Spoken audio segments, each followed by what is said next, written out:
സംസ്ഥാനത്ത് പുതുക്കിയ അലേർട്ട് വന്നിട്ടുണ്ട്. സുലേഖ ശശികുമാർ ഉണ്ട് വിശദാംശങ്ങളുമായി. സുലേഖ, ഏതൊക്കെ ജില്ലകളിൽ ഏതൊക്കെ അലേർട്ട് നിലനിൽക്കുന്നു? വിനീഷ, സംസ്ഥാനത്ത് പരക്കെ മഴ ലഭിക്കുമെന്നാണ് കേന്ദ്ര കാലാവസ്ഥാ വകുപ്പിന്റെ മുന്നറിയിപ്പ് പ്രകാരം നമുക്ക് മനസ്സിലാക്കാൻ കഴിയുന്നത്. ഇന്നെന്തായാലും റെഡ് അലർട്ട്, അതിതീവ്ര മഴ 2 ജില്ലകളിൽ ഉണ്ടാകുമെന്നുള്ള മുന്നറിയിപ്പാണ് കേന്ദ്ര കാലാവസ്ഥാ വകുപ്പ് നൽകുന്നത്.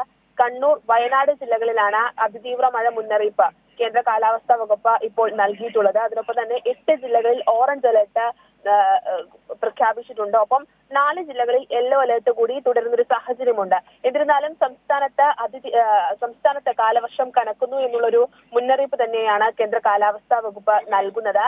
ഇത്തരത്തിൽ വടക്കൻ മധ്യ കേരളത്തിൽ മഴ ശക്തി പ്രാപിക്കുന്നു എന്നുള്ളൊരു കാര്യം കൂടി കാലാവസ്ഥാ വകുപ്പ് നൽകുന്നുണ്ട്.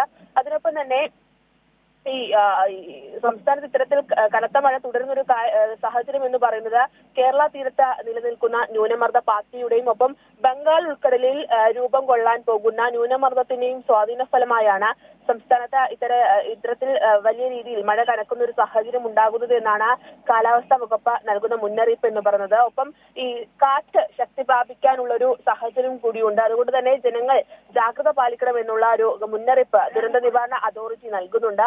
വലിയ രീതിയിൽ കേരള തീരത്ത് ന്യൂനമർദ്ദ പാത്തി നിലനിൽക്കുന്ന സാഹചര്യത്തിൽ വലിയ രീതിയിൽ കാറ്റ് ശക്തി പ്രാപിക്കുന്ന ഒരു സാഹചര്യമാണുള്ളത്. കഴിഞ്ഞ ദിവസങ്ങളിലൊക്കെ തന്നെയും കാറ്റിൽ മരങ്ങൾ വീണുള്ള അപകടങ്ങളൊക്കെ തന്നെയും സംസ്ഥാനത്ത് ഉണ്ടാകുന്നുണ്ട്.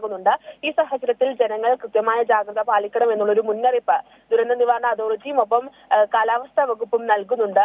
അതിനൊപ്പം തന്നെ കടലാക്രമണ സാധ്യതയും ഉയർന്ന തിരമാല ജാഗ്രതാ നിർദ്ദേശവും കേന്ദ്ര സമുദ്രസ്ഥിതി പഠന ഗവേഷണ കേന്ദ്രം നൽകുന്നുണ്ട്. ഈ സാഹചര്യത്തിൽ ഞായറാഴ്ച വരെ മത്സ്യബന്ധനത്തിന് പോകരുത്, കേരള, കർണാടക, ലക്ഷദ്വീപ് തീരങ്ങളിൽ മത്സ്യബന്ധനത്തിന് പോകരുത് എന്നുള്ള ഒരു നിർദ്ദേശം കൂടി സമുദ്രസ്ഥിതി പഠന ഗവേഷണ കേന്ദ്രവും ഒപ്പം ദുരന്ത നിവാരണ അതോറിറ്റിയും കാലാവസ്ഥാ വകുപ്പും നൽകുന്നുണ്ട് എന്നുള്ളതാണ് വിനിഷ.